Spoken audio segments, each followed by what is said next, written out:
Frugalistas, and welcome. Today I have a very special guest, someone who I really enjoy chatting with so much. It's going to be actually hard to stick to the sort of random 30-minute schedule that I have set for each podcast. And welcome, Bushy. Welcome, Bushy Martin. Yeah, great to see you, Serena. Like you, once you and I get talking, the time passes very quickly, which is pretty rare. So you put a bit of pressure on me to try and keep it to 30 minutes today. I'll do my best. Well, luckily my husband Neil, the sound producer, is sitting here and he'll give me cues and that will help. But I suspect I'm going to have to invite you back. And this is before we've even started, but this explains how excited I am to have you on. So for those of you who don't know Bushy, he does a number of things, but mainly he's a property guru. Is that a fair description? Yeah, that pretty much sums that up. I'm an investor all round, so I get put in the property box. So I'm a big believer in shares and property and other things, but property is where we've grown the biggest part of our portfolio. So, and it's probably the area that I've got the greatest knowledge. So we're going to have a great discussion today about property. So in addition to being a property guru, Bushy is a keynote speaker. He's an author, and in 2017 he was named as one of the top 10 property specialists in Australia by the Property Investor magazine, which is huge because that is a major publication. Yeah, I was a real surprise actually, Serena. I was very humbled to achieve that result, but I guess I'm in a blessed position now where I have the time and opportunity as a result of investing in property and shares and other things to give time back to others and to wake up hardworking Australians to the need to get invested in something. And I guess the exposure that came through those things resulted in that exercise. So, yeah, I'm very fortunate. Well done. And that's not the only thing you have won. I understand that you are author of the Freedom Formula and also a follow-up book, Get Invested, and that in Get Invested won an award, in fact, 2 awards, in fact. Yeah, won the best personal investment and finance book at last year's Australian Business Book Award. So again, very humble with that result. But I guess I'm not a big person on awards, but what awards do give you is a little bit more exposure and therefore a better opportunity to be talking to other hardworking Aussies on what they need to be doing to protect and secure their own lifestyle long term. Well, your writing is very readable and I really enjoy it. And I even read the back to front introduction to the Freedom Formula, cursing as I did it. And at the end, you basically said, well, most people wouldn't make the effort to do this. No, exactly. That's a very deliberate test. For those watching or listening today, I have written the first page back to front, top to bottom. And the real message there is that investing in anything is like learning how to walk or learning how to talk. And if you don't put in the time and the energy and you just jump straight to the solution, you're likely to get yourself into a lot of strife. So, and it's interesting, those that, the next paragraph on the page after basically says, if you haven't bothered to read it backwards, then that's a fair indication of how well you're going to go in investing because you're looking for shortcuts and you'll probably shortcut yourself in the process. No, it was interesting because, I also speak and read Chinese, Mandarin Chinese, not so much these days, but that was, my background, particularly when I served as a diplomat. And traditional Chinese is always written from right to left anyway. So not so much modern Chinese in mainland China, but in Taiwan, a lot of the publications are still right to left. And it's awesome. Confusing sometimes because you're often not sure whether it's going to be left to right or right to left, but you get used to it after a while. It's about training the brain to think in a different way, I think. Totally. I think that's the saddest thing for a lot of Australians, Serena, is that a lot of us stop learning when we leave school. And for you and I, learning is a thing that adds interest to my life. So if I haven't learned something every day, there's something wrong for me. And I think the biggest opportunity a lot of Australians have is to say, well, the world is a new place if we're willing to go out there and use our curiosity to learn from it, and that in itself creates a lot of creativity, which creates a lot of positivity. So a big fan of learning, and I love the fact that you've learned Chinese. That's a difficult language to try and learn. I've got French on the palette for this year. One of my personal goals this year is to start learning French. So we'll see how we go. Well, coincidentally, I'd been teaching myself a bit of French through Duolingo, which is a free app, and quite enjoying it. So one of my son's best friends is French, so it's a good opportunity seeing we have French friends. So I look forward to being able to speak some Francais with you in the future, and I'm at a very, very, very early stage.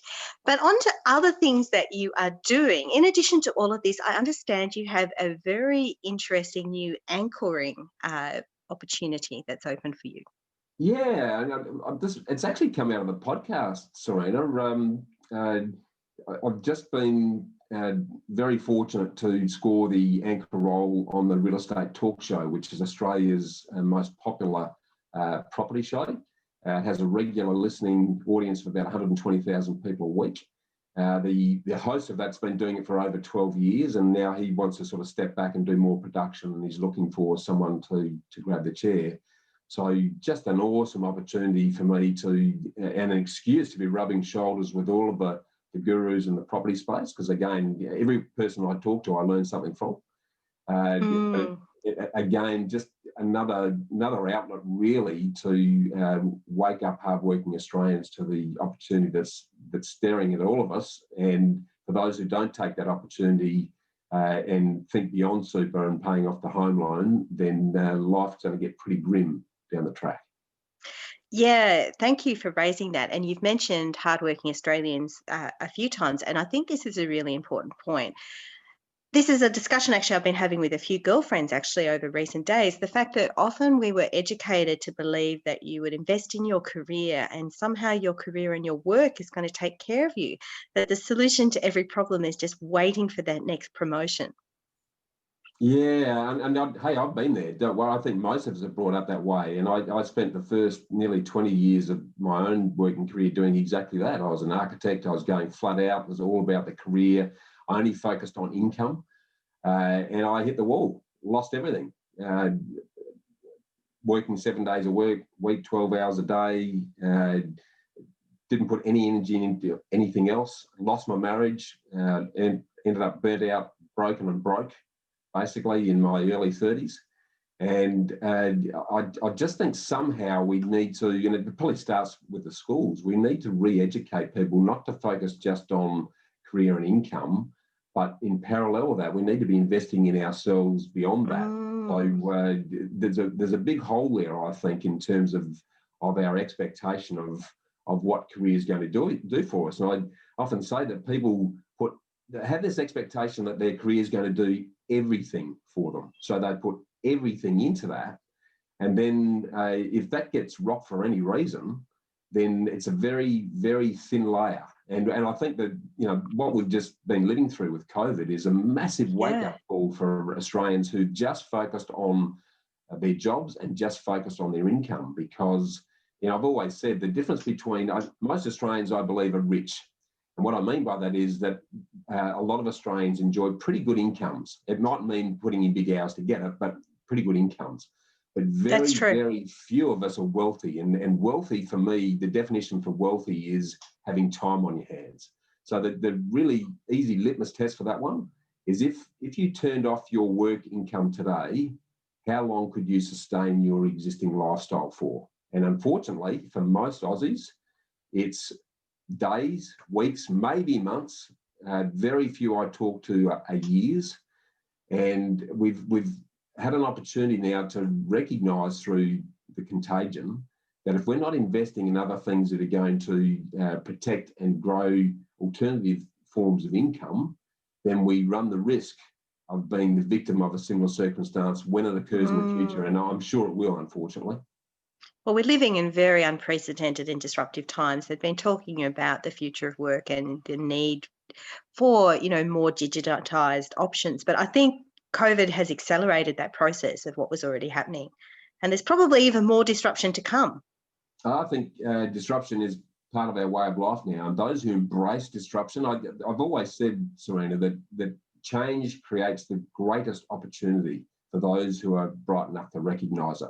And for those that embrace change, because with change comes opportunity, then those that do that are going to be very well placed. Those who hang on to the past and hang on to what used to be are in for a big shock. And we've just seen that. We've seen a lot of people that, in the retail, travel and other sectors that have been decimated by the contagion.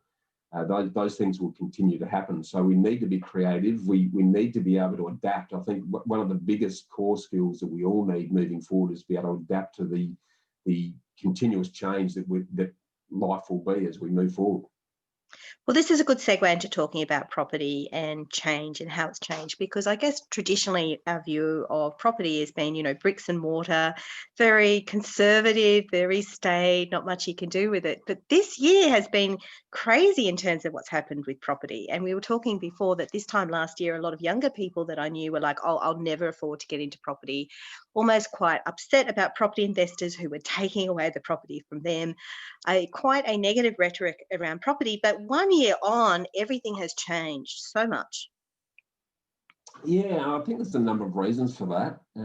One, the wake-up call that we've just spoken about, and I think a recognition that leaving your money in the bank is going backwards pretty quickly, because the sort of interest rates you get on your money now, when you compare that with inflation, you're going backwards every day you leave your money in the bank.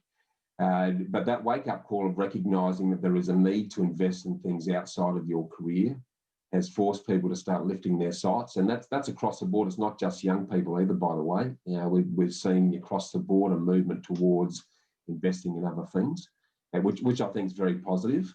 But it's a great window of opportunity. I mean, the property market. It's very rare that we see the property planets align, and they are coming into alignment. The property opportunity over the next 2 or 3 years is going to be pretty substantial. We only see it once every sort of 20 odd years. Last time was in the early 2000s when we saw property really go through its growth spurt. I think we're likely to see a similar exercise moving forward. And there's a lot of incentives now. So with all of the government money flushing around in the system right across the board, and people not able to travel or spend it on other things, I heard a figure the other day, Serena, where there's about $70 billion worth of money that would otherwise have been spent on overseas holidays is sitting in people's bank accounts. And with everything that's going around that, we're seeing a growth in the interest in property, but also two shares. There's never been so many first-time online traders as there has been sign up in the last 12 months. It's phenomenal, isn't it? So you mentioned the government incentives for property. So perhaps could you explain to some of our listeners who might not be familiar with these, what these incentives are? Yeah, well, there's a whole bunch of them at the moment, obviously. So let's talk about a couple of them. So, and I might focus firstly on first-home buyers, because a lot of the incentives are orientated around first-home buyers. Why? There's a simple reason why government is incentivising those over others, and that is that they recognise that first-home buyers, in terms of catering for the housing shortage, and there is a housing shortage, and a big focus of the government is on new build properties, because they know if they incentivise mums and dads and first-timers to get into property, that's actually going to, and build property, that's going to reduce the housing shortage that currently exists across the country. So that's the first thing. The second thing is that the government knows that the only way to get out of recession is to spend your way out of recession. And if we compared our current times and the way we've rebounded so quickly compared with similar circumstances back in the 1930s, where everyone hid their money under the bed, well, it becomes a self-fulfilling prophecy when you do that. Conversely, if you've got money in your pocket and you start spending it, then what I spend becomes your income, and that becomes an upward spiral. So the government has added some really good incentives to do that, and they've done that on a number of measures. So there's obviously early access to super, and there's pros and cons with doing that. There's also the super saver scheme, where you can put money tax effectively into your super and withdraw up to 30 grand to put towards a deposit on a home. There's a first home buyers grants that range from anywhere between 10 to 15 grand across the country.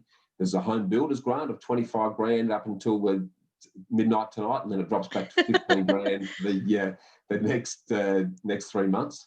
So, and then there's a first home loan deposit scheme, which is another exercise where effectively the government is covering the lender's mortgage insurance cost over and above a 80% loan on getting a property. So there's very significant incentives there and good reasons to do it. I actually think they are sensible incentives.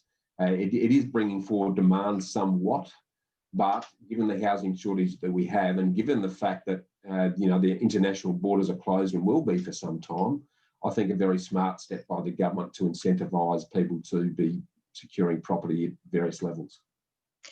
Thank you for that. I should add too, we are recording this on the 31st of December 2020. So if you are interested in applying for any of those schemes that end today, and the main one being the renovation building one, isn't it? The home builder, yes. The home building. So it's probably a little bit tight for some people, but if you are listening to this, you might want to act super, super, super quickly. Thank you for all of that. We are really living in, some unprecedented times. What kind of advice would you give to first home buyers, people who are looking at buying property the first time, particularly young people, although not necessarily, as we mentioned, or parents of first home buyers? What kind of advice would you give to them about how to get into the market and what to look for?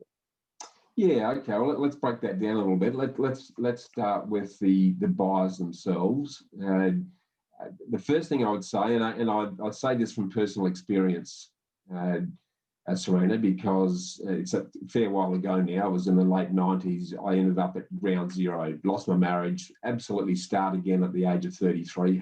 Didn't have 2 cents to my name at that stage. I often joke unfortunately got out of my first marriage with my old beaten up Toyota car and my cassettes. That was all I had to my name, and that at least gives you a fair indication of how long ago that was.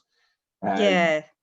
And so the big advice I would make is to be realistic about your expectations, and don't treat your first property as your forever home. Treat it as a stepping stone. That's the key exercise. And the other thing to consider, I think, which is something that we did before this was even a name, we started doing this, we became rent investors. So we lived close to the city, which is where our work was at the time, in a very humble little two-bed townhouse, because that's all we could afford. And we stuck our money into property that was well over an hour south of Adelaide in those days, and we picked up that property for the massive sum of $84,000, would you believe, a 3-bedroom home by the beach. Last valuation on that property, by the way, was $515,000. So I guess one of the key messages there is set your expectations right. The place you first buy doesn't have to be the Taj Mahal, and it doesn't have to be the place you live in either. But use your capacity to put in the things that are going to grow in value is the key thing. So separate lifestyle from investment in that capacity, but also treat what you're getting into property as an investment. And what I mean by that is the numbers are more important than the property itself. So and get some help with it. Property is a game of finance. So get your numbers and get your finance right before you even worry about the property. The property is actually the last thing you look at in that context. And finally, that's great advice. Yeah, sorry, I'm interjecting here, but that is great advice. I actually bought a number of properties with my ex-husband when we were actually in Taiwan, sight unseen. In fact, one I'm seeing tomorrow for the first time, and I've owned it for over 6 years. Now, that seems crazy. Why would you do that? Because we looked at the numbers, we did all of that, put them into a spreadsheet and read the property management report. The property report looked at the condition of the property, was very aware of all of those issues. So what it actually looked like wasn't nearly as relevant in a way, because I'm not going to live there. Spot on. That you make a really good point there, that most people get into property think because they live in one, they're automatically a property expert. And that's one of the biggest fallacies that's attached to this whole exercise, because what goes with that is you start looking for properties that you would live in, not properties that are going to work well as an investment. And they're two very, very different things. And the big change there is between the emotional attachment that you have to the home you live in versus the rational numbers focus you need if you're going to treat it as an investment exercise. So that's really key. One of the other pieces of advice I'd give anyone looking at property is to treat it as an elite team sport.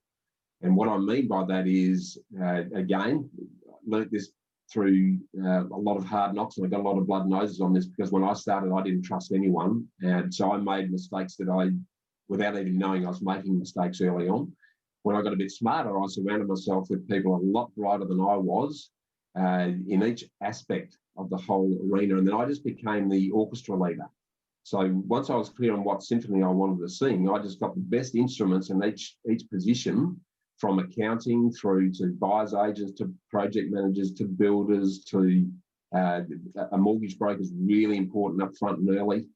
A really good property manager is absolutely crucial, not only once you've got the property, but beforehand, because the property manager will know what style of property works best in a particular location. And I'll give you the truth, not what the sales agent is trying to. Exactly. And they'll tell you what the vacancy rates are doing too. They'll tell you whether properties are in demand or not. They'll tell you what the estimated rents are. Very key. They're really key players. And the analogy I often use, if you needed life-saving brain surgery, you wouldn't go to Bunnings, grab a scalpel, some cotton wool, some methylated spirits and a drill and have a go at it yourself in front of the mirror in the bathroom at home. I hope not. That's exactly what most first-time property investors do. They go out and they just cite, without much investment at all, they'll go out and buy a property. And then would you believe that over 50% of first-time investors sell the property within the first 5 years? And the reason for that is they haven't spent any time on the numbers. They haven't structured it the right way. They haven't organised the finance in the right capacity. They haven't bought the right property in the right location, set up the right way. If you get all of those things right by surrounding yourself with experts in each of those fields, then all of a sudden, property can be a really easy journey versus a nightmare if you do it the other way around. Because it's not something that people do every day, buying and selling property, is it?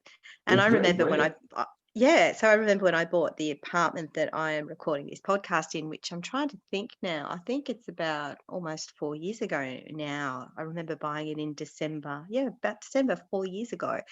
I'd been actually at a kids' party a couple of weeks beforehand where this dad of one of my kids' friends had been talking about the strategy he was planning to use for an auction. And it was actually quite interesting listening to him, because I had this impression that it was a very blokey male style thing, full of lots of bravado, because that was kind of what he thought it was going to be like. He was doing this research and prepping himself for it. And when I actually went to the auction, well, not only did I bid and I won it at auction. Well, actually, I didn't buy it quite like that. There was, it didn't reach reserve and I was the only bidder. So then I was able to negotiate a price, but I still ended up buying it on auction terms. But it was exactly what I wanted. So I was happy to do that. It wasn't my ideal, a long story. But what was fascinating was the amount of other women who were bidding at auction, and quite confidently. But it isn't something you do every day, is it? And it's quite intimidating, whether it's at auction or whether it's dealing with a property. Totally. Just 1 minute. Absolutely. Yeah, no, you're right. About once every 3.5 years is how often that happens. One other thing, and sort of leveraging off what you've just mentioned there, we talked about in your question, you talked about parents and what they should, mums and dads, what should they be doing to help their children on their property journey. I think it's a really important question. Because the easy road and what the banks would like you to do is to go as guarantor.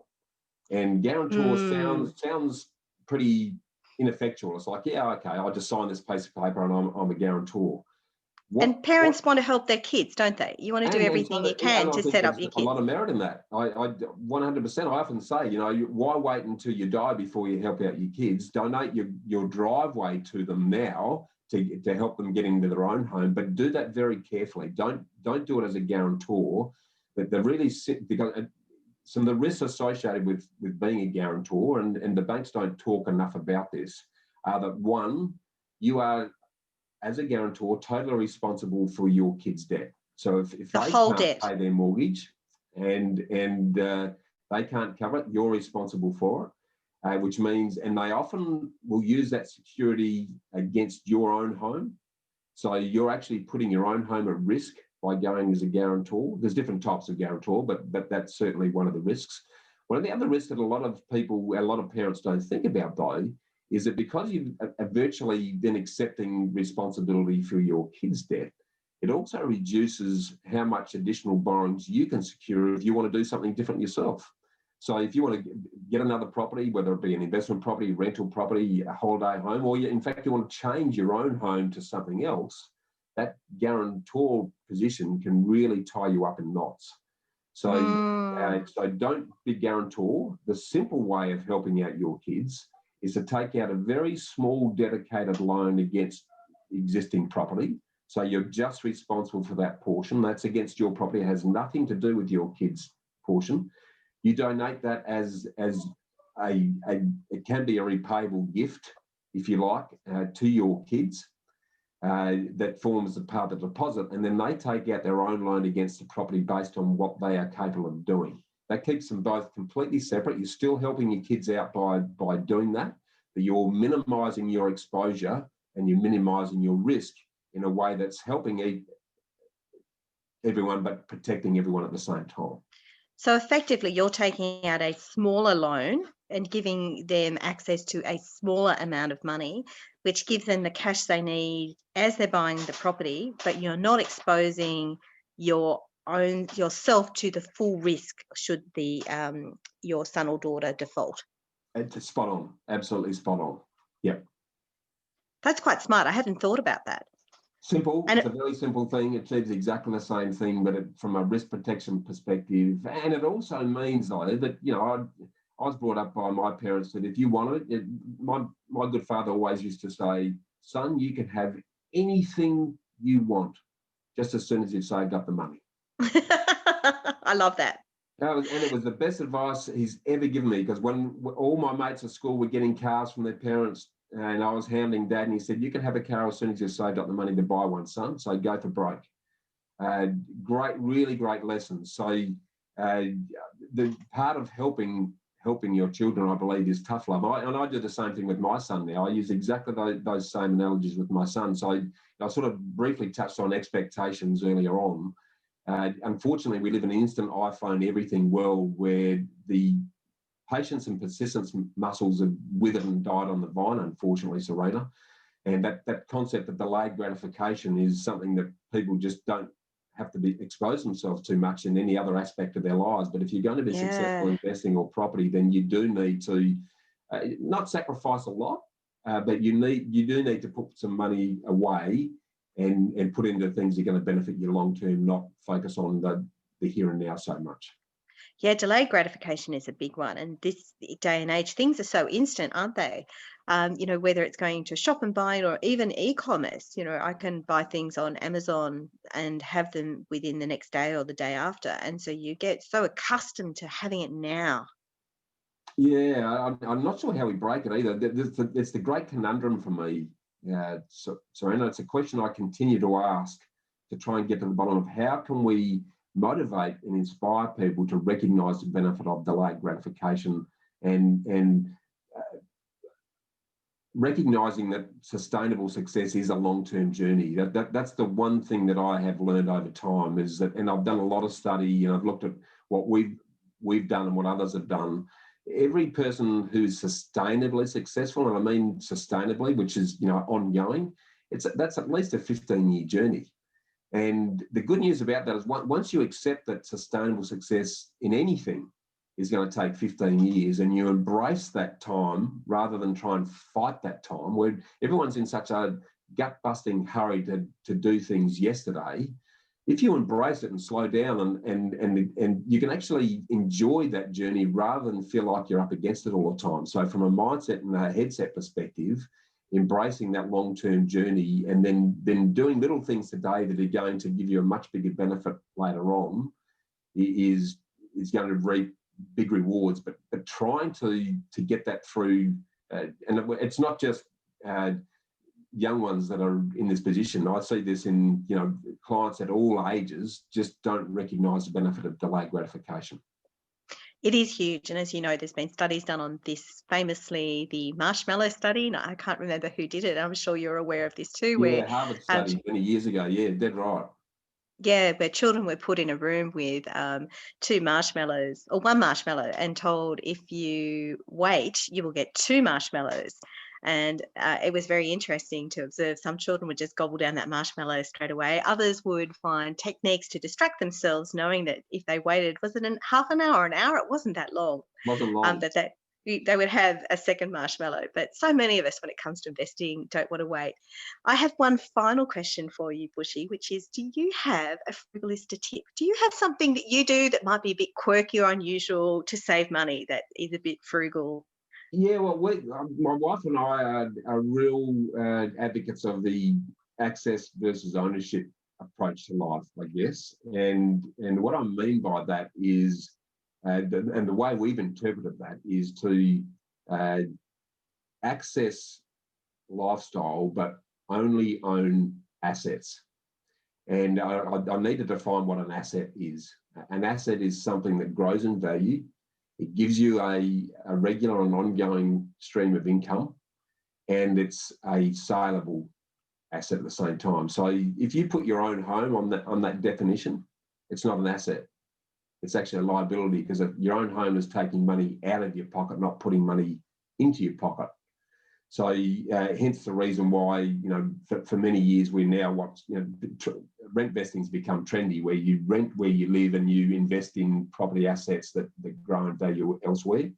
So that's one of the things that pretty much affects everything we do. So when we go on holidays, we home share or we property share. So we had a fantastic holiday in Freycinet in Tasmania a while back, where we did a house exchange, where we stayed on their beautiful two-story property right on the beach for nothing for 2 weeks. And we offered up our property. You don't have to do it at the same time. We offered up our own property to do the same in Adelaide. And they've never come back to our property in Adelaide, by the way, to do this. But we had a fantastic holiday for zero cost in a beautiful property. So that's that access thing that I'm talking about. You don't have to own it. A couple of the other things that I think are really important, and I'm talking at the granular day-to-day level, every year we revisit and renegotiate our home loans, our insurances, our power, our telephones. Our biggest costs, our biggest living costs are in those items. And don't be scared to pick up the phone and ask the hard question, because you will save yourself thousands of dollars a year. Home loans, for example, because we've got a brokerage business, it's not difficult for us to save anywhere between $1,000 and $2,000 a month just by renegotiating home loans. Now that's between 12 and 24 grand a year. And if you put tax on that, if you have to go out and earn the money, that you're giving yourself a 25 to 30 grand pay rise just by renegotiating your home loan. So I just encourage people to pick up the phone and ask the hard question. You'll be amazed at how much you can do to put into the bottom line just by doing that, because it's, the old thing, it's not how much you earn, it's how much you spend that counts. So really focus on your spending. The other thing that we continue to do is we buy last minute and we buy second hand. So this might sound interesting, but some of our best holidays we've secured right on the death knell. So we did a fantastic 2-week cruise around from Sydney to New Zealand, Tasmania and back in a top class suite right at the front of the boat for $1,500. This is music to my husband Neil's ears. He loves a good cruise, and I can see him already smiling and going, can't wait until this pandemic is over too, so he can go cruising again.